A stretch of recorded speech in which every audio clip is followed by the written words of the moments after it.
Have you ever seen him? Say Yeah. hi, Liam. Hi, Nan. Hi, Grayson. Hi, Grayson. Hi, everybody. Hi, everybody. Love you. And then Open the book. Let's see what we got.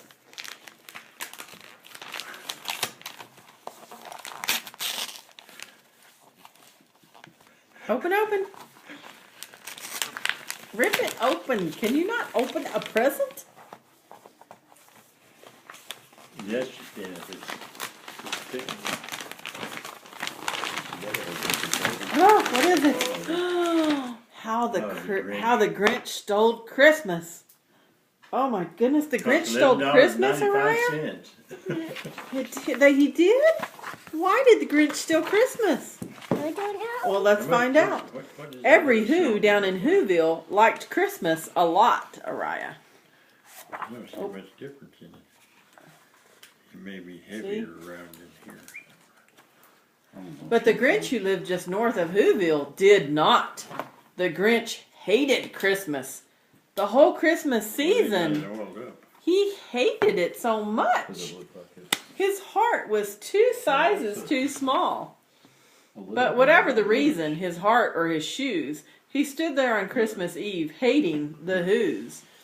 And they're hanging their stockings, he snarled with a sneer. Tomorrow is Christmas. It's practically here. Are you going to read the book with me? Okay. All the Who girls and boys would wake bright and early. They'd rush from their toys. And then, oh, the noise. Oh, the noise, noise, noise, noise, noise. He hated the noise, Araya. It hurt his ears.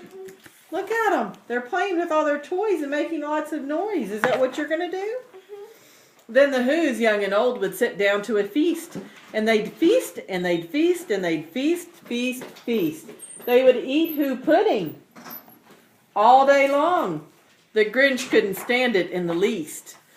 And then they'd do something he liked least of all. Every Who down in Whoville, the tall and the small, would stand close together with Christmas bells ringing. They'd stand hand in hand, and the Whos would start singing. Pop's here! Hi. They'd sing and they'd sing and they'd sing, sing, sing, sing. And the Grinch said, I must stop this Christmas thing from coming. Pop's name. Then he got an idea, an awful idea. The Grinch got a wonderful, awful idea. I know just what to do, the Grinch laughed in his throat. And he made a quick Santa Claus hat and a coat.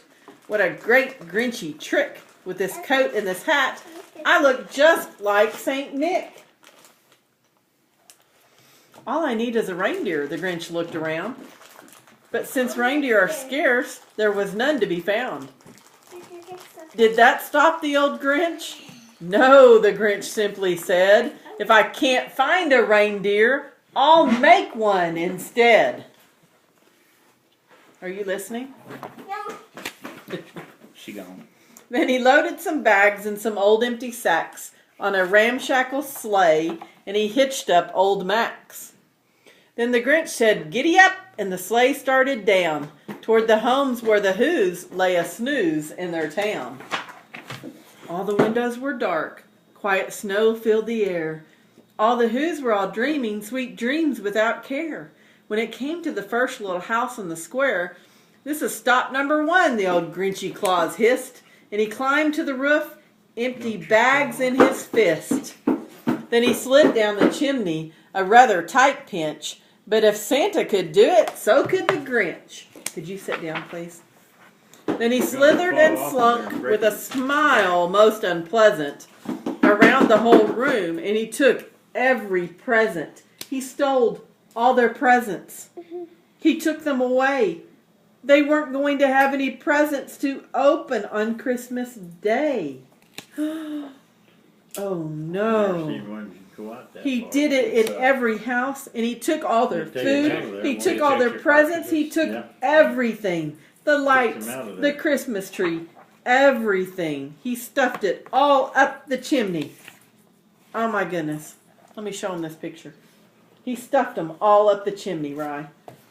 Can you believe that? Yes, the Grinch had been caught by this tiny Who daughter who'd got up out of bed for a cup of cold water. She stared at the Grinch and said, "Santa Claus, why are you taking our Christmas tree? Why?" Oh, she was scared. The Grinch stole everything. But you know, that old Grinch was so smart and so slick. He thought up a lie, and he thought it up quick. "Why, my sweet little tot," said the fake Santa Claus, "there's a light on this tree that won't light on one side. So I'm taking it home to my workshop, my dear. I'll fix it up there, then I'll bring it back here." And his fib fooled the child, then he patted her head, and he got her a drink, and he sent her to bed. And when Cindy Lou Who went to bed with her cup, he went to the chimney and stuffed the tree up. Then the last thing he took was the log for their fire. Then he went up the chimney himself, the old liar.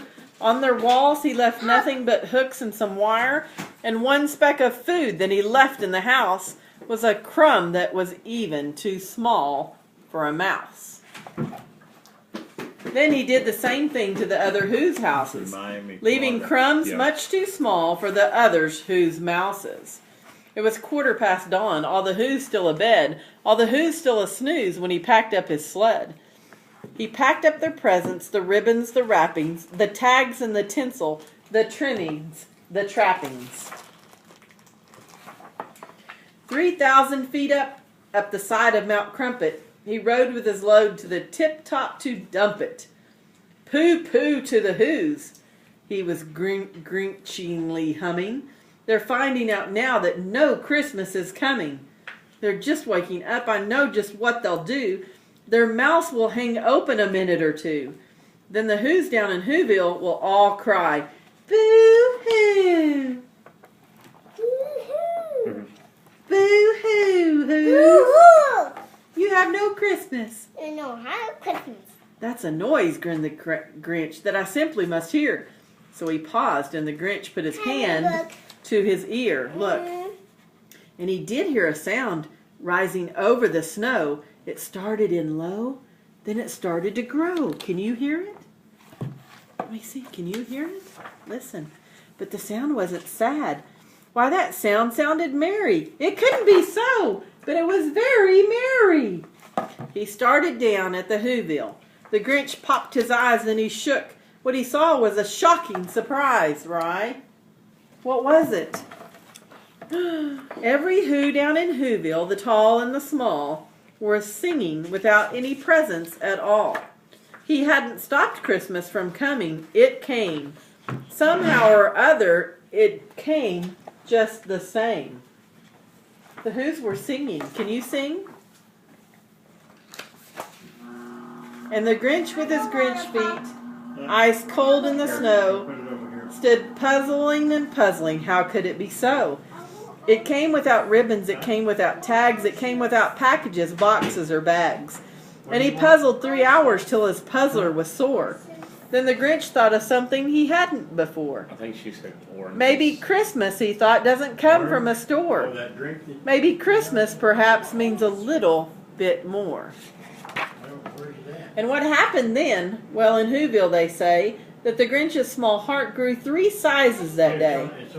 And the minute his heart didn't feel quite so tight, he whizzed with his load through the bright morning light. And he brought back the toys and the food for the feast. And he brought back every light to the Whoville that day. He himself, the Grinch, carved the roast beast. The end. Tell everybody bye. Bye. Come here so they can see you. Say, "I love you." Hi, Daddy. Blow him kisses. Mwah.